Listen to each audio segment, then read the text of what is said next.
PCOD చాలా familiar అయిన word. Present PCOD తెలియకుండా ఎవరూ లేరు. అసలు ఈ పీసీఓడి ఏంటి?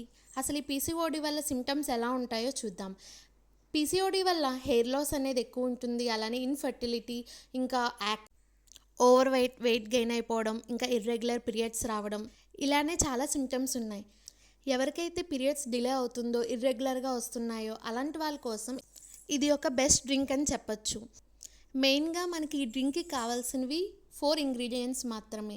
ఒకటి కర్రీ లీవ్స్, ఇంకొకటి సినమాన్ స్టిక్, దాల్చిన చెక్క, ఇంకొకటి లెమన్, ఇంకా అల్లం.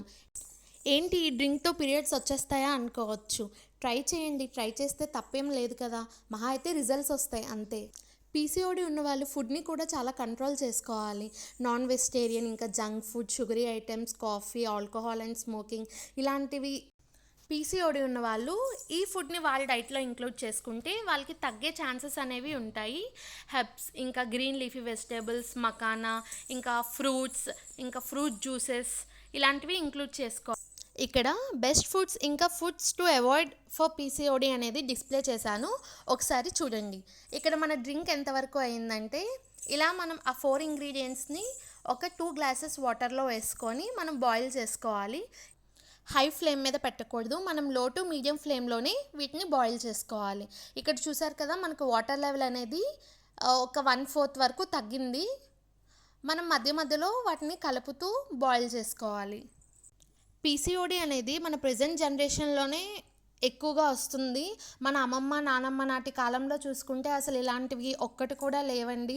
ఎందుకంటే ప్రజెంట్ ఎన్విరాన్మెంట్ కానివ్వండి, మన ఫుడ్ కానివ్వండి, ప్రతిదీ పొల్యూట్ అవుతుంది. కాబట్టి మనం మన హెల్త్ని చాలా జాగ్రత్తగా కాపాడుకోవాలి. మెయిన్గా ఫిమేల్స్ అండి. ప్రజెంట్ మన జనరేషన్లో ఫిమేల్స్కి చాలా ఫెర్టిలిటీ ప్రాబ్లమ్స్, ఇలానే పీసీఓడి, పీసీఓఎస్, సిస్ట్ ఫామ్ అయిపోవడం, ఇలానే చాలా జరుగుతున్నాయి. ఎందుకని చూసుకుంటే ఇంకేం కాదండి, మన ఫుడ్లో చేంజెస్ రావడం, ఇంకా అలానే మన ఎన్విరాన్మెంట్, మన వాటర్, వీటిలో చేంజెస్ రావడం వల్ల మన బాడీలో చేంజెస్ వచ్చి ఆటోమేటిక్గా ఈ డిసీజెస్, ఇంకా ఈ సిండ్రోమ్స్ అనేవి ఫామ్ అవుతున్నాయి. ఇక్కడ మనకి డ్రింక్ అయితే రెడీ అయిపోయింది. ఇంకా వాటర్ కూడా హాఫ్ వరకు బాయిల్ అయిపోయింది. అలానే కలర్ చేంజ్ అయింది, ఇంకా అరోమా. ఇది కొంచెం కూల్ అయిన తర్వాత తీసుకోవాలి. మనం బెస్ట్ రిజల్ట్స్ కోసం దీన్ని నైట్ తీసుకుంటే మంచిది. ఇది నైట్ తీసుకున్న తర్వాత ఇంకేం తినకూడదు. ఇక్కడ కూల్ అయిన తర్వాత దీన్ని వేరే గ్లాస్లో వడకట్టుకోవాలి. ఇలా వడకట్టుకొని మనం సర్వ్ చేసుకోవడమే. ఇప్పుడు మెయిన్గా ఈ వీడియో చేయడానికి కారణం ఏమిటంటే, మనకు తెలిసిన ఇన్ఫర్మేషన్ నలుగురికి పంచితే యూజ్ అవుతుంది కాబట్టి.